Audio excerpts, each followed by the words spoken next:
अम्मा. आजच्या कथेचं शीर्षक आहे अम्मा. लेखिका प्रिया तेंडुलकर. ऐकूया. तिचं अस्तित्व माझ्या ध्यानात यायला फार वेळ लागला. महालक्ष्मी स्टेशनवर उतरून बाहेरच्या फुटपाथवर येऊन मी माझ्या मित्राची वाट पाहत थांबत असे. आमच्या भेटीचं हे ठिकाण ठरलं तेव्हा आमची मैत्री कोवळी होती. मी फुटपाथवर येऊन उभी राहिल्या काही मिनिटातच माझा मित्र त्याची स्कूटर फरफटत तिथे येऊन पोचे. मग त्याच्या मागे बसून क्षणार्धात मी घोड्यावर बसलेल्या उन्मत्त महाराणीसारखी एका वेगळ्याच विश्वात भरधाव निघून जात असे. अनेकदा मी फुटपाथवर पोचायच्या आधीच तो त्याच्या स्कूटरवर मान ठोकून माझी वाट पाहत बसलेला असे. ती मला अचानक एक दिवस दिसली असं काही मला आठवत नाही आहे. किंबहुना माझ्या नकळत तिच्या अस्तित्वाची जाणीव मला अनेक दिवस होत होती. तिचा म्हणून तिने ठरवलेला फुटपाथचा भाग जुन्या 10-20 काड्यांच्या केळसुणीने खसाखसा झाडून स्वच्छ करताना ती मला दिसे. स्टेशनच्या लोखंडी कुंपणावर कुठून तरी धुवून आणलेली मळकी, फाटकी चिरगुटं काळजीपूर्वक वाळत घालताना दिसे. शेंबड्या पोराला पाचताना दिसे. एकदा आसपास 4-5 चिल्लीपिल्ली गोळा करून ती काटक्यांच्या जाळावर ठेवलेलं ॲल्युमिनियमचं पातेलं मन लावून ढवळत बसली होती. तिच्यापासून काही अंतरावर मी माझ्या मित्राची वाट पाहत उभी होते. अम्मा, कब पकेगा मुर्गा? एक नागडं पोर विचारत होतं. अम्मा, मैं मुर्गे का पेट खाऊंगा, दुसरं म्हणालं. मुझे तो तंगडी चाहिए, तिसरं म्हणालं. ती मात्र एखादी कठीण आणि दुर्मिळ पाककृती करणाऱ्या सुगरणीसारखी सगळं लक्ष एकवटून भांड्यातला तो खदखदणारा काढा ढवळत होती. मध्येच त्याच्यावर एक पोचा आलेली ताटली झाकत होती आणि मग लगेच ती काढून पुन्हा ढवळत होती. ती नागडी उघडी पोरं तिच्या भोवती नाचत गलका करत पुन्हा पुन्हा मुर्ग्याची विचारपूस करत होती. तिने झाकण काढलं की सगळे एकदम कोंडाळ करून पातेल्यात पाहायला वागत. ती हाताने त्यांना दूर सारी. एकदा तिने त्यातल्या एकाला इतक्या जोरात मागे ढकललं की तो उलटा पडला आणि मोठ्यांदा रडायला लागला. तिने त्याच्याकडे पाहिलं सुद्धा नाही. ती पुन्हा पातेल्यात बुडून गेली. त्या पोरांसाठी तरी पातेल्यातला तो पदार्थ लवकर शिजावा असं मला वाटू लागलं. पण तो शिजायच्या आतच माझा मित्र आला. आज त्याला यायला चांगला 20 मिनिटं उशीर झाला होता. पहिल्यांदाच. आमच्या मैत्रीला आता 4 महिने झाले होते. काहीतरी काम निघालं असेल म्हणून झाला असेल उशीर असं मला वाटलं. आणि तो दिसल्या मी त्याच्याकडे पाहून मनापासून छान हसले. तोही हसला, सॉरी म्हणाला आणि आम्ही स्कूटरवर स्वार होऊन भरधाव निघालो. प्रेमाच्या पहिल्या बहराचे दिवस होते ते. फुलपाखरांच्या रंगाचे आणि हलके फुलके. महालक्ष्मी स्टेशनच मला माझं वाटू लागलं होतं. तिथे तो भेटत होता. तिथे उतरल्यावर सगळ्या चिंता, समस्या जादू व्हावी तशा विसरल्या जात होत्या. तिथून पुढं सगळंच सोपं, सहज शक्य भासत होतं. हळूहळू मालाड ते महालक्ष्मी हे अंतर कमी कमी होत गेलं. त्याच्या माझ्यातलं अंतर कमी होत गेलं ना, अगदी तसंच. कधी महालक्ष्मीला न उतरता मला सरळ पुढे जावं लागे. तर गाडी महालक्ष्मीला थांबताच मला त्रास होऊ लागे. प्लॅटफॉर्म जणू बोलावी. तिथे तो भेटणार नसला तरी त्या प्लॅटफॉर्मवर उतरावं असं वाटे. स्टेशन बाहेर पडून फुटपाथवर त्या ठिकाणी थांबावंसं वाटे. तिच्या घराशेजारी. तिलाही आता माझ्या तिथे असण्याची सवय होऊ लागली. कल नाही आया था बेबी, तिने मला एकदा आस्थेने विचारलं. मी थक्कच झाले. थोडीशी लाजले. कावरी बावरी झाले. आमचं प्रेम अजून कुणालाच ठाऊक नव्हतं. कॉलेजमध्ये जाते असं सांगून मी त्याच्याकडे येई. रोज आम्ही नव्या ठिकाणी भटकत असू, कुणी दुसऱ्यांदा पाहू नये म्हणून. उद्यापासून आपण दुसऱ्या स्टेशनवर भेटू. मी त्याला तिच्याबद्दल सांगितलं तेव्हा तो म्हणाला. मला थोडं बरं वाटलं, पण क्षणभरच. मग मीच म्हणाले, नको, महालक्ष्मीच ठीक आहे. का गं? त्याने विचारलं. कारण एल्फिस्टन रोड भिक्कार आहे आणि बॉम्बे सेंट्रलला माझी मावशी राहते. मग ग्रँट रोड? नको, आधीच वेळ किती कमी असतो माझ्याकडे. त्या 2 स्टेशन्स पुढे, म्हणजे परत जायला पण उशीर होणार. नकोच. आपल्याकडे असं म्हण, तो म्हणाला. माझ्या अंगात एक सुरेख लहर उमटून गेली. नाजूकशी, मोराचं पीस फिरावं ना, अगदी तशी. एका संध्याकाळी आम्हाला स्कूटरवरून परत मालाडला जाताना बाबांच्या मित्राने पाहिलं आणि मग घरी प्रश्नांची सरबत्ती सुरू झाली. कॉलेजच्या वाङ्मय मंडळाच्या कामासाठी युनिव्हर्सिटीत जायला लागले. मी घरी स्पष्ट कारण दिलं. 5 दादरपर्यंतच, लोकलला गर्दी किती संध्याकाळी, म्हणून कॉलेजच्या वाङ्मय मंडळाच्या सेक्रेटरीबरोबर स्कूटरने आले. पुन्हा नाही असं होऊ देणार याची हमी दिली, पण तरीही घरच्यांना वास लागलाच होता. त्या दिवसापासून संध्याकाळी तो मला परत महालक्ष्मी स्टेशनात सोडू लागला. आता सावध राहायला हवं होतं. तो आणि मी अधिकच जवळ आलो. तिच्या चिल्ल्या पिल्ल्यांसाठी कधी मी गोळ्या नाही तर असाच काहीतरी छोटासा खाऊ घेत असे. तीही आता जाता येता माझ्याशी हसू लागली. एकदा घरी आई अचानक चक्कर येऊन पडली, म्हणून मी त्याला भेटायला जाऊ शकले नाही. दुसऱ्या दिवशी ठरलेल्या वेळी येऊन उभी राहिले. तर हिचा पहिला प्रश्न, कल काय को नहीं आया बेबी? साहब बेचारा घंटाभर इंतजार कर रहा था. आईला बरं नव्हतं असं मी तिला सांगितलं तर ती मनापासून हळहळली. रोज माझ्या आईची चौकशी करू लागली. फुटपाथवर राहणारी एक बाई तिच्या तब्येतीची आस्थेने चौकशी करते असं आईला सांगून तिची प्रतिक्रिया काय होते ते पाहावं असा सावट विचार माझ्या मनामध्ये अनेकदा येत असे. आपल्याला पळून जाऊन लग्न करावं लागलं तर सही करायला नाहीतर अंगठा मारायला एक साक्षीदार तयार झाला आहे मी माझ्या मित्राला त्या दिवशी म्हटलं.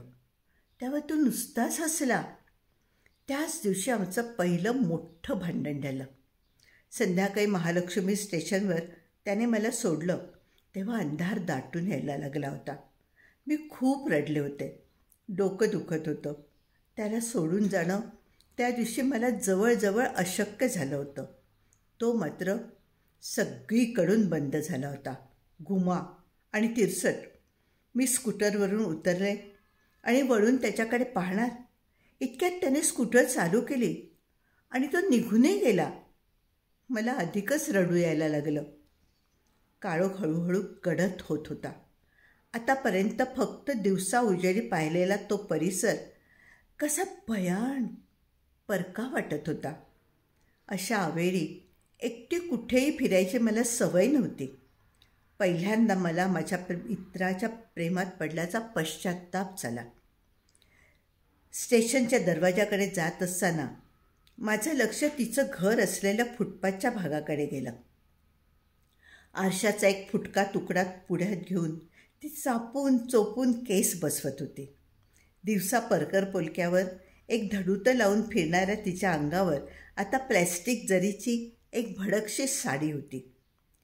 तिची चिल्ली पिल्ली दिव्याच्या खांबाखाली कोपऱ्यावर बसून एका कागदावरच्या खायच्या पदार्थाशी झटापट करत होती. मी क्षणभर तिच्याकडे पाहतच राहिले.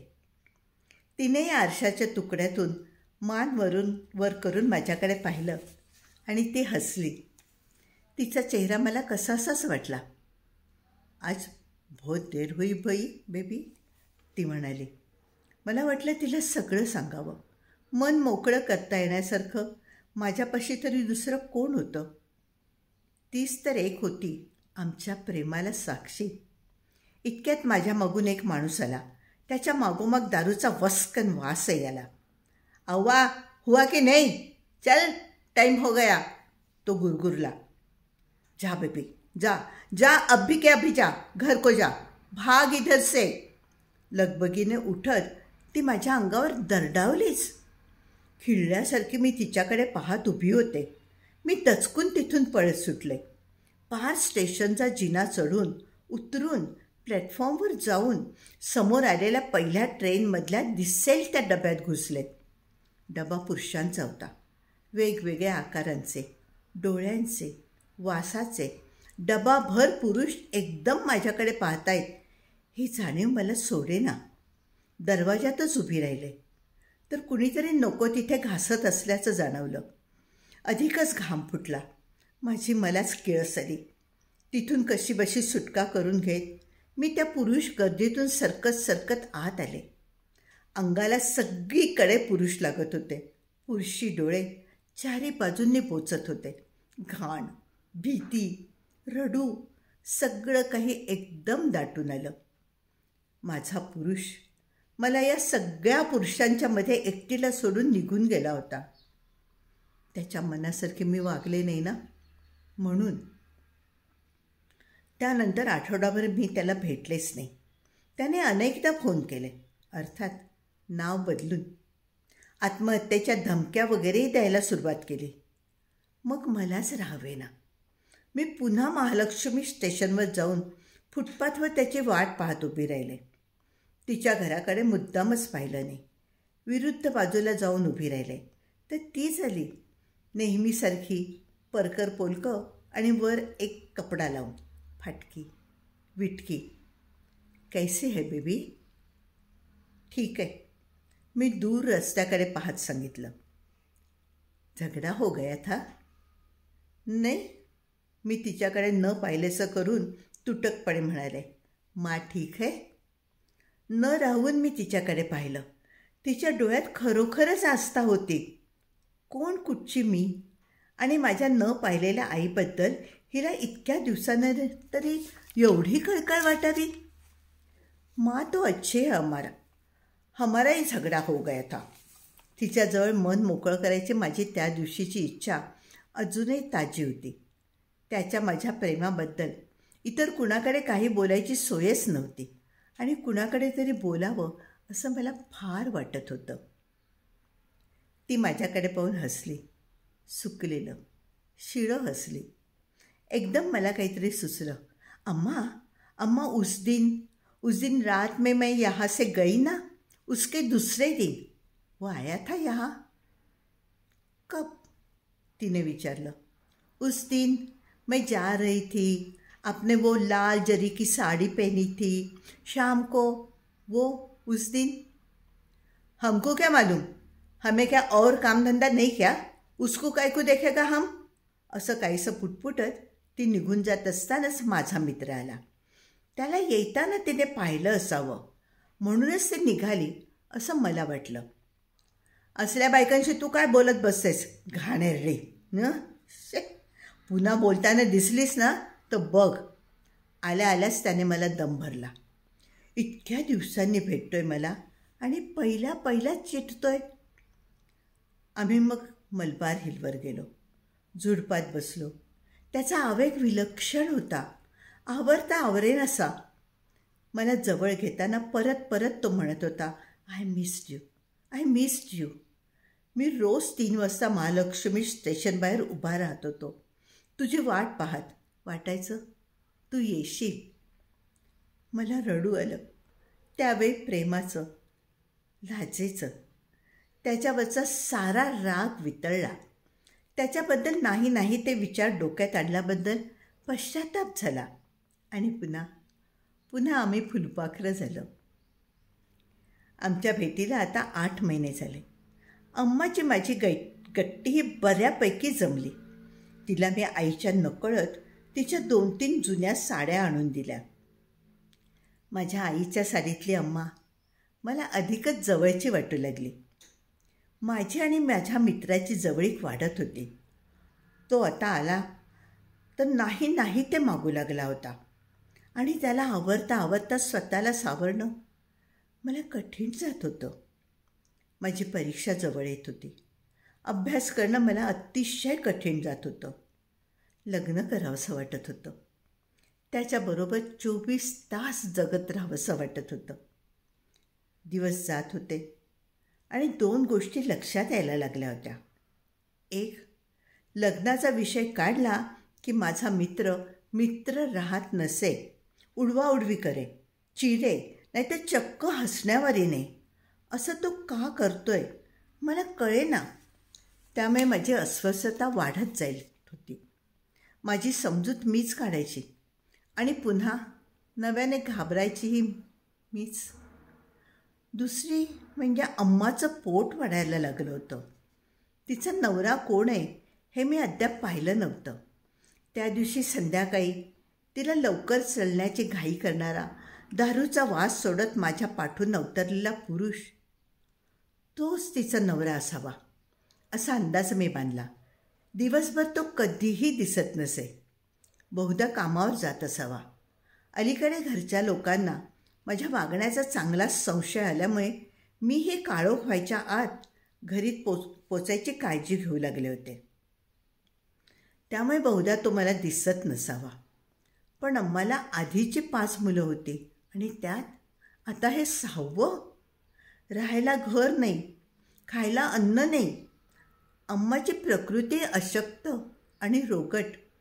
खसा खोकायची आणि मग घसा खाकरून चिकट, लालसर लाळ थुंकायची. तिच्याशी याबाबतीत बोलायला हवं असं मी माझ्या मित्राला एकदा म्हणाले तर तो खो खो हसतच सुटला. आमच्या मैत्रीला आता वर्ष पूर्ण होत आलं होतं. आता तरी त्याच्यावर विश्वास ठेवून त्याला हवं ते मी द्यावं असा माझा मित्र हळूहळू हट्ट करायला लागला. जीव घेणा त्याचा हट्ट होत होता. तरी आता तरी त्याने माझ्याशी लग्न करावं या माझ्या हट्टाचा त्याच्यावर काहीही परिणाम होत नव्हता. शेवटी तो जिंकला. एक दिवस दुपारी महालक्ष्मी स्टेशनवरून मला स्कूटरवर घालून तो थेट एका अतिशय निरुंद गजबजलेल्या रस्त्यावर गेला. त्याने स्कूटर थांबवली. मला म्हणाला, चल. मी विचारलं, कुठे? तर तो म्हणाला, कुठे काय विचारतेस, दाखवतोय बघ, चल लवकर चल. मला घेऊन तो एका जुनाट ओंगळ इमारतीत शिरला. कुठलंसं बकाल गेस्ट हाऊस असावंसं मला वाटलं. एका खोलीचं कुलूप उघडून त्याने मला आत बोलावलं. दरवाजा लावून घेतला. खोलीत कुबट वास आणि काळोख भरून होता. मी घाबरले, संतापले. दरवाजाच्या कडीला हात घालत म्हणाले, जाऊ दे, मला जाऊ दे. मी तुला आधीच सांगितलेलं होतं की लग्न करूया, आधी लग्न करूया आणि आणि आणि मग सगळं. त्याने एका झटक्यात माझा हात पकडला. मी विव्हळले, थोडीशी किंचाळले. त्याने दोन्ही हातांनी माझ्या भोवती विळखा घातला आणि मला म्हणाला, you love me, don't you? Tell me, you love me, you love me. मी वर मान करून त्याच्याकडे पाहिलं. त्याच्या डोळ्यात मला माझा मित्र दिसला. हळवा, प्रेमळ, चिडखोर. मी मलाच विसरून गेले. भान सुटल्यासारखे म्हणत राहिले, yes yes, I love you, I love you, I love you. त्याच्या डोळ्यातल्या जरबेला घाबरून त्याच्याच डोळ्यातून पाझरणाऱ्या मऊपणाला बिलगायची धडपड करत राहिले. नंतर जे घडलं ते मोरपंखी होतं आणि काटेरी, खूप सुखाचं होतं आणि अतिशय वेदना देणारंही होतं. एकीकडे सुरक्षित, उबदार वाटत होतं आणि आत कुठेतरी विलक्षण एकटं, अनाथपण असह्य करत होतं. यातलं नक्की काय खरं आणि काय खोटं कळायच्या आतच सगळं संपलं. त्याच्या स्कूटरवरून महालक्ष्मी स्टेशनवर पोचले तेव्हा पुन्हा एकदा ती करकरीत काळोखी संध्याकाळ काळ्या विटक्या टोपीसारखी स्टेशनच्या इमारतीवर घट्ट बसत चालली होती. मी स्कूटरवरून उतरले. त्याच्याकडे पाहत उभी राहिले. तो माझ्या डोळ्यात पाहत हसला. मी पुन्हा वितळत गेले. थँक्स, सी यू म्हणाला आणि भरधाव निघून गेला. भारावल्यासारखी मी तो गेलेल्या दिशेला पाहत उभी राहिले आणि मग जड पावलांनी रस्त्याकडे पाठ फिरवून स्टेशनच्या दिशेने चालू लागले. दिव्याच्या खांबाला टेकून ती उभी होती. तीच, ती भडक रंगाची साडी, केसात झेंडूची फुलं. मी तिच्याकडे पाहून हसले, तीही हसले. वाटलं हिला सारं सारं कळलंय. त्या दिवशी घरी पोचायला चांगलाच उशीर झाला. घरी गदारोळ माजला होता. भाऊ स्टेशनवर शोधायला गेला होता. आई रडत होती. वडिलांनी तर त्या दिवशी बेदम मारलं, अंगावर काळे निळे डाग पडेपर्यंत. शेवटी आई मध्ये पडली. तिच्या कुशीत शिरून रडताना मग त्याची खूप आठवण झाली. महिनाभर मला कॉलेजलाही जायला बंदी घालण्यात आली. कशीबशी परीक्षेला बसले. त्याचा फोनही आला नव्हता. मला तर फोनला हात लावायची बंदी होती. आणि एका दिवशी सकाळी मला मळमळून पोटात मुरडून उलट्या सुरू झाल्या. मी हादरलेच. पुस्तकात वाचलं होतं, सिनेमात पाहिलं होतं. आईपासून लपवताना लाज वाटली. डॉक्टरकडे जाते म्हणून शेजारच्या सुरूला घेऊन निघाले आणि नाक्यावरच्या वाण्याकडल्या सार्वजनिक फोनवरून त्याला फोन केला. त्याचा आवाज कानावर पडला आणि रडूच फुटलं. वाणी, सुलू सगळ्यांपासून लपवता लपवता माझी त्रेधा उडाली. किती दिवस भेटला नाहीस. आज भेट, नेहमीच्या ठिकाणी. दबल्या आवाजात मी त्याला म्हटलं. आई संध्याकाळी 5च्या सुमारास भाजी आणायला जाई. वडील तेव्हा परतलेले नसत. ती वेळ त्याला दिली. तो बरं म्हणाला. येतो म्हणाला की नाही नीट कळलंच नाही.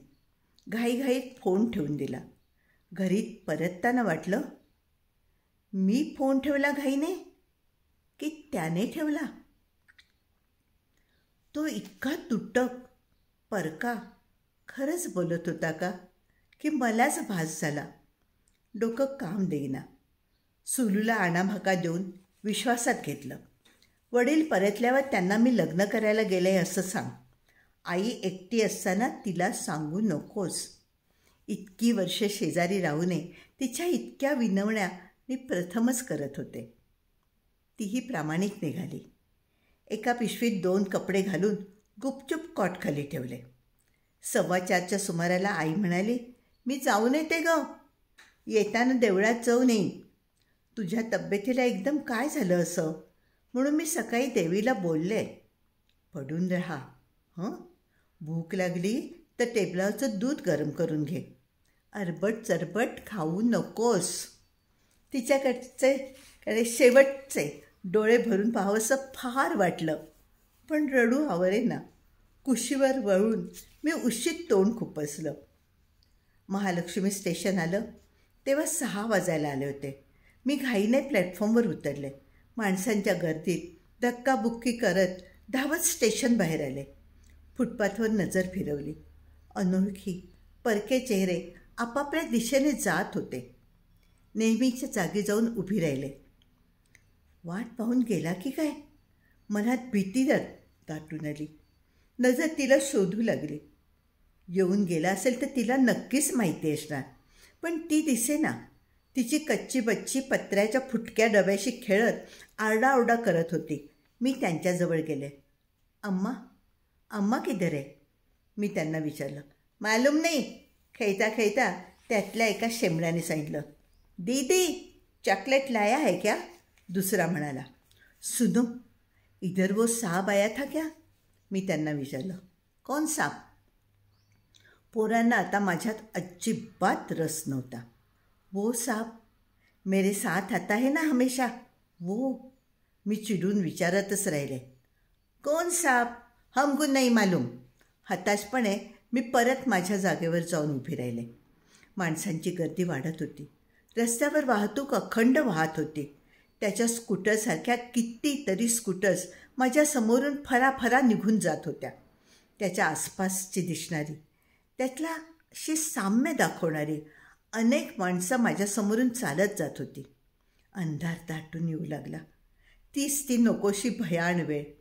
उभं राहून राहून माझ्या शरीरातलं बळ पायावाटे जणू गळून जात होतं.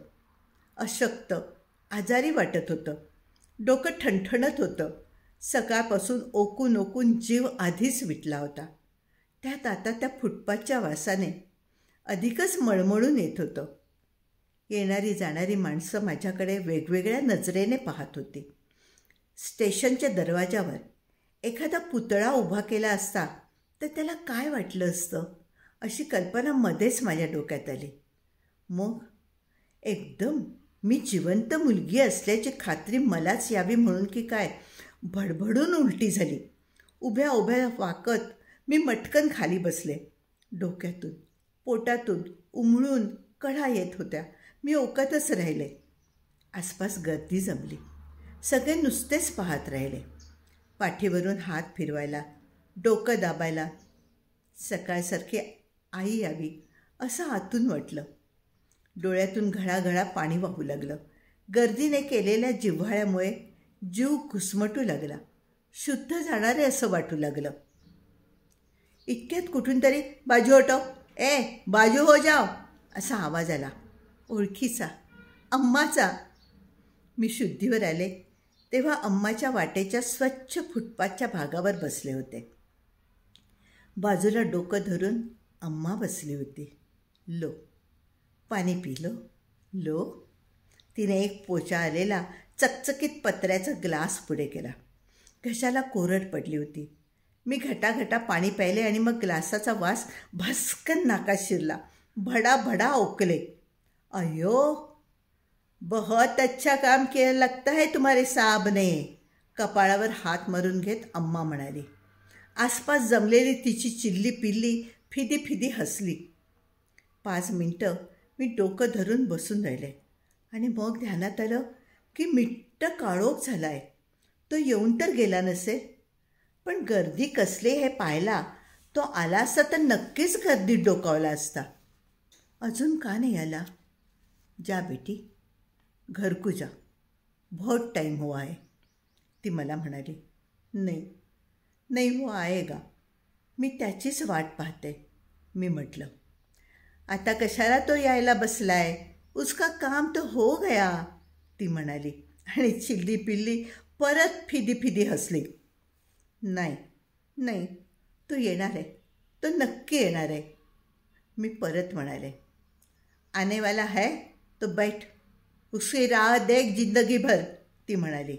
ले बैठ इस पर, असं म्हणत तिने रुंदसा दगड माझ्या बाजूला सरकवला. मी त्याच्यावर आज्ञाधारकपणे बसले. तिने उठून एका तुटक्या गंजलेल्या टंकेतून आरशाचा तुकडा, स्वस्त पावडरचा डबा, मोडका कंगवा अशी सामुग्री काढली. धंदे का टाइम हो गया है, अब आएगा भडवा मेरा, तुटक्या आरशात पाहत केस सोडत ती म्हणाली. तिचे केस लांब सडक होते, कुडी अशक्त, जर्जर, आणि हे केस असे सुंदर. मी पाहतच राहिले. दादला मेरा हवा है हवा, अरे देखती क्या है, तेरे जैसी मैं भी जवान थी एक वक्त, जवान और पागल, पागलपन का नाम ही जवानी है. फंस गई इसमें, ऐसे ही किसी लंबे बाल वाले हीरो की जुल्फों में. मला कसंसंच वाटत होतं. त्या फुटपाथवर दिव्याच्या भकास उजेडात दगडावर बसलेली मी आणि माझ्यासारखी तरुण होती म्हणणारी ती. अपना मजा हुआ और फिर गया भाग के गांडू. मेरे को पेट से रखे, बहुत दवा खाया, पेट पाड़ने को गिराच नहीं. फिर पैदा हुआ ये सुब्बा, उसके जैसाच गांडू है साला. पोरं पुन्हा फिदी फिदी हसली. क्या सिनेमा देखता है क्या, ती त्यांच्या अंगावर चालून गेली. तेव्हा मला कळलं की हसणाऱ्यांमध्ये काही बऱ्या कपड्यांमधले बघेसुद्धा आहेत.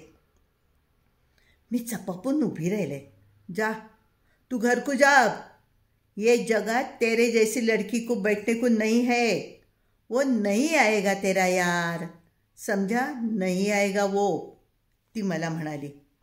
माझा पाय निघे ना. तो आला तर येईल का तो की नाही येणार? फोनवरचा त्याचा तुटका दुसरा आवाज आठवतच राहिले मी. ती आता तोंडाला पांढरी पावडर फासत होती. हमको तो और क्या रास्ता था. लग गए धंधे में. पेट तो पालना है. तेरे को माँ बाप है. तू काय को उसके साथ मस्ती की. मला आता तिचा आवाज अनावर झाला. जीव घेऊन पळत सुटावंसं वाटलं. पाऊल उचलता येईना. ए अव्वा, चल चल साली, बहुत नखरा करती है. बूढ़ी हो गई हो अब तुम. वस्कन खसखसीत आवाज आला. अंधारातून त्या दिवशीचा तो पुरुष अवतरला. आती है हरामजादे साले, सब मरद हरामजादे म्हणत ती उठली. तिचा तो पावडर फासलेला चेहरा जवळजवळ येऊ लागला. एका विलक्षण भीतीने माझा थरकाप झाला.